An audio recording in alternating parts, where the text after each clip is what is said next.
साथियों नमस्कार। स्वागत एक बार फिर से आप सभी का मेरे चैनल पर। तो साथियों, आज मैं लेकर के आया हूँ आपके लिए गुरु रविंद्रनाथ टैगोर की लिखी हुई एक बेहद खूबसूरत और चर्चित कहानी काबुली वाला। तो आइए दोस्तों, सुनते हैं इस खूबसूरत सी कहानी को।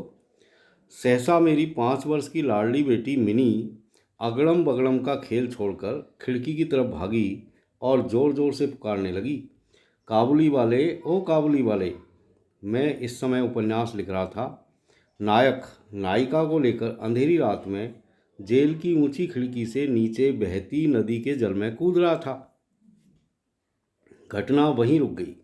सोचने लगा, मेरी बेटी कितनी चंचल और बातूनी है। अभी कुछ पल पहले वह मेरे पैरों के पास बैठी खेल रही थी कि अचानक उसे ये क्या सूझी।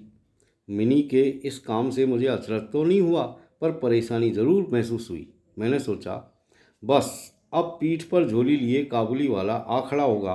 मेरा 17वां अध्याय अब पूरा नहीं हो सकता। और ज्यों ही काबुली वाले ने हंसकर मुँह फेरा और मेरे घर की ओर आने लगा, त्यों ही वह घर के अंदर भाग आई। उसके मन में एक झूठा विश्वास था कि काबुली वाला अपनी झोली में उसी की तरह के 2-4 चुराए गए बच्चे छिपाए रहता है। उधर काबुली वाला आकर मुस्कुराता हुआ मुझे सलाम करके खड़ा हो गया। आदमी को घर पर बुलाकर कुछ नए खरीदना अच्छा नहीं लगता, इसलिए उससे कुछ खरीदा। 2-4 बातें हुई, पता चला उसका नाम रहमत था। अंत में उठकर चलते समय उसने पूछा, बाबू, तुम्हारी लड़की कहाँ गई? मैंने मिनी के डर को पूरी तरह ख़त्म करने के लिए उसे भीतर से बुलवा लिया। वह मुझसे सटकर काबुली वाले के चेहरे और झोली की ओर शक भरी नज़र से देखती हुई खड़ी रही। काबुली उसे झोली के अंदर से कुछ सूखे मेवे निकाल कर देने लगा, पर वह लेने को किसी तरह राजी नहीं हुई। दुगने डर से मेरे घुटने से सट करके रह गई। कुछ दिन बाद एक दिन सवेरे किसी काम से घर से बाहर जाते समय देखा कि मेरी नन्ही बेटी दरवाजे के पास बेंच के ऊपर बैठी अपनी बेसिर पैर की बातें कर रही है और काबुली वाला उसके पैरों के पास बैठा मुस्कुराता हुआ सुन रहा है। वह बीच बीच में मिनी की बातों पर अपनी राय भी बताता जाता है। मिनी को अपने 5 साल के जीवन में पिता के अलावा ऐसा धीरज रखकर उसकी बातों को सुनने वाला कभी नहीं मिला था। मैंने यह भी देखा कि उसका छोटा आंचल बादाम किशमिश से भरा था। मैंने काबुली वाले से कहा, उसे ये सब क्यों दिया? अब फिर मत देना। मैंने जेब से एक अठन्नी निकालकर उसको दे दी। काबुली वाले ने अठन्नी मुझसे लेकर अपने झोले में रख ली। घर लौटकर आया तो देखा कि उस अठन्नी को लेकर पूरा झगड़ा मचा हुआ है। मिनी की माँ उससे पूछ रही थी, तुझे ये अठन्नी कहाँ मिली? मिनी कह रही थी, काबुली वाले ने दी। मैंने मांगी नहीं थी, उसने खुद दे दी। मैंने मिनी की माँ को समझाया और मिनी को बाहर ले गया। पता चला कि इस दौरान काबुली वाले ने लगभग रोज आकर मिनी को पिस्ता बादाम देकर उसके नन्हे दिल का विश्वास पा लिया है। वे आपस में दोस्त बन गए हैं। दोनों में कुछ बंधी हुई बातें और हंसी मजाक चलते। काबुली रहमत को देखते ही मेरी बेटी हंसते हुए पूछती, काबुली वाले, तुम्हारी झोली में क्या है? रहमत हंसते हुए उत्तर देता, हाथी। मतलब उसकी झोली में हाथी है। इस बात से दोनों खूब हंसते। उनमें एक और हंसी भरी बात चलती थी। रहमत मिनी से कहता, मिनी, तुम क्या ससुराल कभी नहीं जाओगी? ससुराल का मतलब नहीं समझने के कारण मिनी उलट कर के पूछती, तुम ससुराल जाओगे? रहमत ससुर के लिए खूब मोटा घूंसा तान कर कहता, मैं ससुर को मारूंगा। सुनकर मिनी ससुर नाम के किसी अनजाने जीव की पिटी पिटाई हालत के बारे में सोचकर खूब हंसती। मुझ में देश विदेश घूमने की इच्छा है, लेकिन अपने कमरे से बाहर निकलते ही घबराहट होने लगती है। इसलिए सुबह अपने कमरे में मेज़ के सामने बैठकर इस काबुली के साथ बातचीत करने से बाहर घूमने का काफ़ी काम हो जाता है। वह टूटी फूटी बंगला में अपने देश की बातें कहता है और उसकी तस्वीरें मेरी आंखों के सामने आ जाती है। लेकिन मिनी की माँ बहुत शक्की स्वभाव की महिला थी। रहमत काबुली वाले पर उन्हें भरोसा नहीं था। उन्होंने मुझसे बार बार उस पर ख़ास तौर से नज़र रखने के लिए प्रार्थना की। उनके शक को हंसकर उड़ा देने पर उन्होंने कई सवाल किए। क्या कभी किसी के बच्चे चोरी नहीं जाते? एक लंबे चौड़े काबुली के लिए एक छोटे से बच्चे को चुरा ले जाना क्या बिल्कुल नामुमकिन है?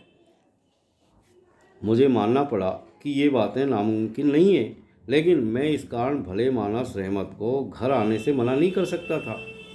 हर वर्ष माघ के महीने के बीचों बीच रहमत अपने देश चला जाता। इस समय वह अपना सारा उधार रुपया वसूल करने में जुटा रहता, लेकिन फिर भी एक बार वह मिनी से ज़रूर मिल जाता। जिस दिन सुबह समय नहीं मिलता तो शाम को आ पहुंचता। कभी कभी अंधेरे कमरे में उसे बैठा देखकर सचमुच भय सा लगता, लेकिन जब उन दोनों की भोली भाली बातें सुनता तो हृदय प्रसन्नता से भर उठता। एक दिन सवेरे मैं अपने कमरे में बैठा पढ़ रहा था, तभी सड़क पर बड़े जोर का हल्ला सुनाई पड़ा। आंखें उठाई तो देखा दो पैरे वाले अपने रहमत को बांधे लिए आ रहे हैं। उसके पीछे तमाशबीन लड़कों की टोली चली आ रही है। रहमत के शरीर और कपड़ों पर खून के दाग हैं। एक पहरे वाले के हाथ में खून से सना छुरा है। मैंने बाहर आकर पहरे वालों को रोक करके पूछा, मामला क्या है? मालूम हुआ कि हमारे एक पड़ोसी ने रामपुरी चादर के लिए रहमत से कुछ रुपया उधार लिया था। उसने झूठ बोलकर रुपया उधार लिया था तथा रुपया देने से इनकार कर दिया, और इसी बात को लेकर कहासुनी करते करते रहमत ने उसके छुरा भोंक दिया। रहमत उस झूठे आदमी को तरह तरह की गालियां दे रहा था।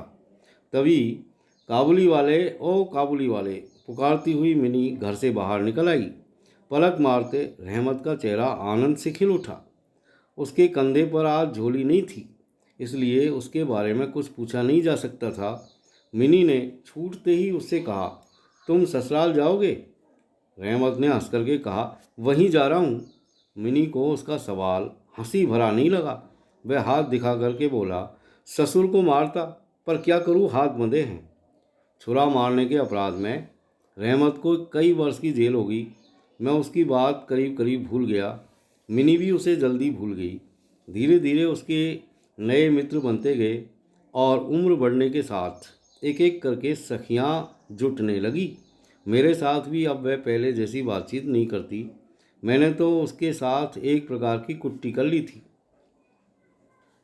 बहुत सुहावनी सुबह थी। आज मेरे घर में शहनाई बज उठी। उसके स्वर मेरे हृदय को अंदर से रुला रहे थे। मेरी लाडली बेटी मुझसे विदा होने जा रही थी। आज मेरी मिनी का विवाह था। सवेरे से ही विवाह की तैयारियां हो रही थी। मैं बाहर के कमरे में बैठा हिसाब देख रहा था, तभी रहमत आकर सलाम करके खड़ा हो गया। मैं पहले उसे पहचान नहीं सका। उसके पास न वह झोली थी, न उसके वे लंबे बाल। शरीर भी कमज़ोर हो गया था। आखिर उसकी हंसी देखकर उसे पहचाना। मैंने कहा, क्यों रे रहमत, कब छूटा?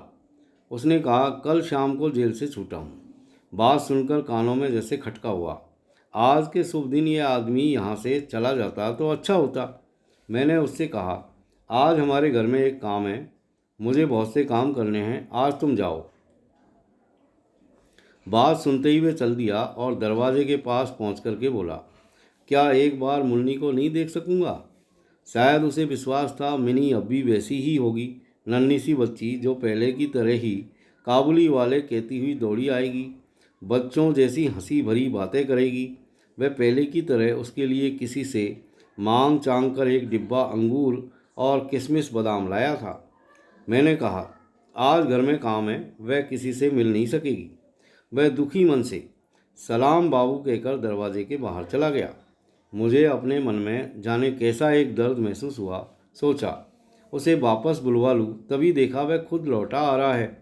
पास आकर के बोला, ये अंगूर और थोड़े से किशमिश बादाम मुन्नी के लिए लाया था, दे दीजिएगा। उन्हें लेकर जब मैं दाम देने लगा तो वह मेरा हाथ पकड़ करके बोला, मुझे पैसा मत दीजिए बाबू, जिस तरह तुम्हारी एक लड़की है उसी तरह देश में मेरी भी एक लड़की है। मैं उसी का चेहरा याद करके तुम्हारी मुन्नी के लिए थोड़ी मेवा लेकर आया हूँ, सौदा करने नहीं। यह कहते हुए उसने अपने कुर्ते में कहीं छाती के पास से मैले कागज़ का एक टुकड़ा निकाला और बहुत सावधानी से उसकी तह खोलकर मेरी टेबल पर बिछा दिया। देखा, कागज़ पर किसी नन्हे हाथ की छाप थी। फोटो नहीं, रंगों से बना चित्र नहीं, प्यारी बिटिया के हाथ में थोड़ी सी कालिख लगाकर कागज़ के ऊपर उसकी छाप ले ली गई थी। अपनी प्यारी बिटिया के हाथ की इसी यादगार को सीने से लगाए रहमत कलकत्ते की सड़कों पर मेवा बेचने आता, मानो उस सुंदर कोमल नन्ही बच्ची के हाथ की छुअन भर उसके हृदय में अमृत की धारा बहाती रहती। देखकर मेरी आंखें छलछला आई। उस समय मैंने समझा कि जो वह है वही मैं हूँ। वह भी पिता है और मैं भी पिता हूँ। मैंने उसी समय मिनी को भीतर से बुलवाया।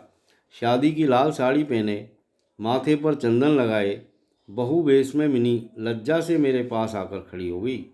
उसको देखकर काबुली वाला सकपका गया। अपनी पुरानी बातचीत नहीं जमा पाया, अंत में हंस कर के बोला, मुन्नी तू ससुराल जाएगी?